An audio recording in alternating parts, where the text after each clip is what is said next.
ನಮಸ್ಕಾರ ವೀಕ್ಷಕರೇ. ಕರ್ನಾಟಕ ಕಾಂಗ್ರೆಸ್ ಸರ್ಕಾರದಲ್ಲಿ ಈಗ ಎಲ್ಲವೂ ಅಂದುಕೊಂಡಂತೆ ಇಲ್ಲ. ಮೇಲ್ನೋಟಕ್ಕೆ ಕೈ ನಾಯಕರು ಒಗ್ಗಟ್ಟಾಗಿದ್ದೇವೆ ಅಂತ ಹೇಳ್ತಿದ್ದಾರೆ. ಆದರೆ ಒಳಗೊಳಗೆ ಒಂದು ಮಹಾ ಸುನಾಮಿಯೇ ಏಳುತ್ತಿದೆ. ಈ ಸುನಾಮಿಗೆ ಕಾರಣ ಎರಡನೆಯ ಸುತ್ತಿನ ಸಂಪುಟ ವಿಸ್ತರಣೆ ಮತ್ತು BK ಹರಿಪ್ರಸಾದ್ ಅವರಿಗೆ ನೀಡಲಾಗ್ತಿರುವ ವಿಶೇಷ ಪ್ರಾಮುಖ್ಯತೆ. ಒಂದೆಡೆ ಬೆಳಗಾವಿಯ ಸಾಹುಕಾರ ಸತೀಶ್ ಜಾರಕಿಹೊಳಿ ಈಗ ಅಕ್ಷರಶಃ ಕೆಂಡಾಮಂಡಲವಾಗಿದ್ದಾರೆ. ಒಬ್ಬರಿಗೆ ಒಂದೇ ಹುದ್ದೆ ಅನ್ನೋ ರೂಲ್ಸ್ ನಮಗಷ್ಟೇನಾ, BK ಹರಿಪ್ರಸಾದ್ಗೆ ಯಾಕಿಲ್ಲ ಅಂತ ನೇರವಾಗಿಯೇ ಸವಾಲು ಹಾಕಿದ್ದಾರೆ. ಇನ್ನೊಂದೆಡೆ ರಮೇಶ್ ಜಾರಕಿಹೊಳಿ ಅವರು ಇನ್ನೆರಡು ತಿಂಗಳಲ್ಲಿ ಏನಾಗುತ್ತೆ ನೋಡಿ ಅಂತ ಬಾಂಬೊಂದನ್ನು ಸಿಡಿಸಿದ್ದಾರೆ. ಅಷ್ಟಕ್ಕೂ ಸಿದ್ದರಾಮಯ್ಯನವರು ಹರಿಪ್ರಸಾದ್ ಬೆನ್ನಿಗೆ ನಿಂತಿರೋದು ಯಾಕೆ? DKಶಿ ಅವರ ಮಾಸ್ಟರ್ ಸ್ಟ್ರೋಕ್ಗಳಿಗೆ ಹೈಕಮಾಂಡ್ ಬೆರಗಾಗಿದ್ದೇಕೆ? ಈ ಎಲ್ಲ ರಾಜಕೀಯ ರೋಚಕತೆಗಳನ್ನು ಇವತ್ತಿನ ಈ ವಿಶೇಷ ವರದಿಯಲ್ಲಿ ನಾವು ನಿಮ್ಮ ಮುಂದೆ ಇಡ್ತೀವಿ. ವಿಡಿಯೋವನ್ನು ಕೊನೆಯವರೆಗೂ ಮಿಸ್ ಮಾಡದೆ ನೋಡಿ. ಹರಿಪ್ರಸಾದ್ ಮಂತ್ರಿಗಿರಿ ಮತ್ತು ಸತೀಶ್ ಜಾರಕಿಹೊಳಿ ಸಂಕಟ. ವೀಕ್ಷಕರೇ, ಈಗ ಕಾಂಗ್ರೆಸ್ ಹೈಕಮಾಂಡ್ ಮುಂದೆ ಒಂದು ದೊಡ್ಡ ಧರ್ಮ ಸಂಕಟ ಎದುರಾಗಿದೆ. ಅದು KPCC ಅಧ್ಯಕ್ಷ BK ಹರಿಪ್ರಸಾದ್ ಅವರಿಗೆ ಮಂತ್ರಿ ಸ್ಥಾನ ನೀಡುವ ವಿಚಾರ. ಕಾಂಗ್ರೆಸ್ನಲ್ಲಿ ಒಬ್ಬ ವ್ಯಕ್ತಿಗೆ ಒಂದೇ ಹುದ್ದೆ ಅನ್ನೋ ನಿಯಮವಿದೆ. ಆದರೆ 2023ರಲ್ಲಿ DK ಶಿವಕುಮಾರ್ ಅವರಿಗೆ ಅಧ್ಯಕ್ಷ ಸ್ಥಾನದ ಜೊತೆಗೆ ಉಪಮುಖ್ಯಮಂತ್ರಿ ಸ್ಥಾನವನ್ನು ನೀಡಲಾಗಿತ್ತು. ಇದನ್ನೇ ಈಗ ಹರಿಪ್ರಸಾದ್ ಪರವಾಗಿ ವಾದಿಸಲು ಬಳಸಿಕೊಳ್ಳಲಾಗುತ್ತಿದೆ. ಆದರೆ ಇಲ್ಲಿರುವ ಅಸಲಿ ಸಮಸ್ಯೆ ಸತೀಶ್ ಜಾರಕಿಹೊಳಿ ಅವರು.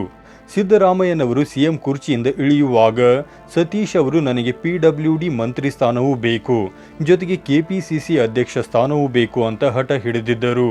ಆದರೆ ಆಗ ಹೈಕಮಾಂಡ್ ಅದನ್ನು ನಿರಾಕರಿಸಿತ್ತು. ಈಗ ಹರಿಪ್ರಸಾದ್ ಅವರಿಗೆ 2 ಸ್ಥಾನಗಳನ್ನು ನೀಡಲು ಮುಂದಾಗಿರುವುದು ಸತೀಶ್ ಅವರಿಗೆ ಭಾರೀ ಮುಜುಗರ ತಂದಿದೆ. ಹರಿಪ್ರಸಾದ್ ಮಂತ್ರಿಯಾದರೆ ಸತೀಶ್ ಸುಮ್ಮನಿರುವ ಸಾಧ್ಯತೆ ತೀರಾ ಕಡಿಮೆ. ಸಿದ್ದರಾಮಯ್ಯ ಮತ್ತು ಹರಿಪ್ರಸಾದ್ ಮೈತ್ರಿ ಬದಲಾದ ಲೆಕ್ಕಾಚಾರ. ಒಂದು ಕಾಲದಲ್ಲಿ ಸಿದ್ದರಾಮಯ್ಯ ಮತ್ತು BK ಹರಿಪ್ರಸಾದ್ ನಡುವೆ ಮುನಿಸು ಇತ್ತು ಅನ್ನೋದು ಎಲ್ಲರಿಗೂ ಗೊತ್ತು. 2023ರಲ್ಲಿ ಸಿದ್ದರಾಮಯ್ಯನವರೇ ಹರಿಪ್ರಸಾದ್ ಅವರನ್ನು ಮಂತ್ರಿ ಮಾಡದಂತೆ ತಡೆದಿದ್ದರು ಅನ್ನೋ ಮಾತುಗಳಿವೆ. ಆದರೆ ಈಗ ಕಾಲ ಬದಲಾಗಿದೆ. ಸಿದ್ದರಾಮಯ್ಯ ಮತ್ತು ಹರಿಪ್ರಸಾದ್ ನಡುವಿನ ಸಂಬಂಧ ಈಗ ರಿಪೇರಿ ಆಗಿದೆ. ಸಿದ್ದರಾಮಯ್ಯನವರು ಈಗ ಹರಿಪ್ರಸಾದ್ ಪರವಾಗಿ ಬ್ಯಾಟ್ ಬೀಸುತ್ತಿದ್ದಾರೆ. ಹರಿಪ್ರಸಾದ್ ಅವರನ್ನು ಮಂತ್ರಿ ಮಾಡಿ ಅವರಿಗೆ ಪವರ್ಫುಲ್ DCM ಸ್ಥಾನ ನೀಡಬೇಕು ಅನ್ನೋದು ಸಿದ್ದರಾಮಯ್ಯನವರ ಪ್ರಪೋಸಲ್. ಯಾಕೆಂದರೆ ಹರಿಪ್ರಸಾದ್ ಅವರಿಗೆ ಕಾಂಗ್ರೆಸ್ ವೈಚಾರಿಕ ಬದ್ಧತೆ ಇದೆ ಮತ್ತು ಅವರು ಸಂಘಟನಾ ಚತುರರು.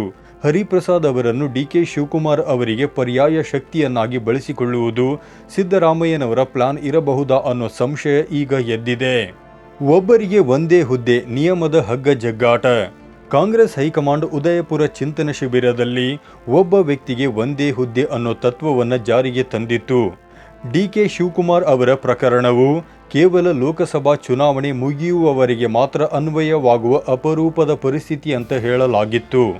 ಮಲ್ಲಿಕಾರ್ಜುನ್ ಖರ್ಗೆ ಅವರಿಗೂ AICC ಅಧ್ಯಕ್ಷ ಮತ್ತು ರಾಜ್ಯಸಭೆಯ ವಿರೋಧ ಪಕ್ಷದ ನಾಯಕನ ಸ್ಥಾನ ನೀಡಲಾಗಿತ್ತು. ಈಗ ಸಿದ್ದರಾಮಯ್ಯನವರು ಹರಿಪ್ರಸಾದ್ ಅವರಿಗೂ ಇದೇ ರಿಯಾಯಿತಿ ಕೇಳುತ್ತಿದ್ದಾರೆ. ಆದರೆ ಸತೀಶ್ ಜಾರಕಿಹೊಳಿ ಅವರ ಆಪ್ತರು ಒಂದು ಪ್ರಶ್ನೆ ಕೇಳುತ್ತಿದ್ದಾರೆ, ನಮಗೆ ಯಾಕೆ ಮಿಸ್ ಮಾಡಿಸಿದ್ರಿ ಅಂತ. ಒಂದು ವೇಳೆ ಹರಿಪ್ರಸಾದ್ಗೆ 2 ಸ್ಥಾನ ನೀಡಿದರೆ ಅದು ಸತೀಶ್ ಜಾರಕಿಹೊಳಿ ಮೇಲೆ ಹೈಕಮಾಂಡ್ಗೆ ನಂಬಿಕೆ ಇಲ್ಲ ಅನ್ನೋ ಸಂದೇಶ ರವಾನೆಯಾಗುತ್ತೆ. ಇದು ಬೆಳಗಾವಿ ರಾಜಕಾರಣದಲ್ಲಿ ಭಾರೀ ಅಶಾಂತಿಗೆ ಕಾರಣವಾಗಬಹುದು. ಜಾರಕಿಹೊಳಿ ಬ್ರದರ್ಸ್ ನೀಡಿದ ಟೈಮ್ ಬಾಂಬ್ ಎಚ್ಚರಿಕೆ. ವೀಕ್ಷಕರೇ, ಈಗ ಕರ್ನಾಟಕ ರಾಜಕಾರಣದ ಅತ್ಯಂತ ಸ್ಫೋಟಕ ಭಾಗಕ್ಕೆ ಬರೋಣ. ಅದು ಜಾರಕಿಹೊಳಿ ಬ್ರದರ್ಸ್ ನೀಡುತ್ತಿರುವ ಎಚ್ಚರಿಕೆ. ರಮೇಶ್ ಜಾರಕಿಹೊಳಿ ಅವರು ಇನ್ನೆರಡು ತಿಂಗಳಲ್ಲಿ ಏನಾಗುತ್ತೆ ನೋಡಿ, ಆಮೇಲೆ ಮಾತನಾಡ್ತೀನಿ ಅಂತ ಬಾಂಬ್ ಸಿಡಿಸಿದ್ದಾರೆ. ರಮೇಶ್ ಮತ್ತು ಸತೀಶ್ ಪಕ್ಷಗಳು ಬೇರೆ ಇರಬಹುದು, ಆದರೆ ತೆರೆಮರೆಯಲ್ಲಿ ಏನೋ ಒಂದು ಪ್ಲಾನ್ ನಡೀತಿದೆ ಅನ್ನೋದನ್ನು ಈ ಹೇಳಿಕೆ ಪುಷ್ಟೀಕರಿಸುತ್ತಿದೆ. ಇನ್ನೊಂದೆಡೆ ಸತೀಶ್ ಜಾರಕಿಹೊಳಿ ಅವರು ಆಪ್ತರ ಸಭೆ ನಡೆಸಿದ್ದು ನಮ್ಮನ್ನ ಬೇಕಂತಲೇ ಟಾರ್ಗೆಟ್ ಮಾಡಲಾಗುತ್ತಿದೆ, ನಾವು ಸುಮ್ಮನಿರಲ್ಲ ಅಂತ ಗುಡುಗಿದ್ದಾರೆ. ಸತೀಶ್ ಜಾರಕಿಹೊಳಿ ಅವರ ಈ ಆಕ್ರೋಶ ಕೇವಲ ಹರಿಪ್ರಸಾದ್ ವಿಚಾರಕ್ಕೆ ಮಾತ್ರ ಸೀಮಿತವಾಗಿಲ್ಲ.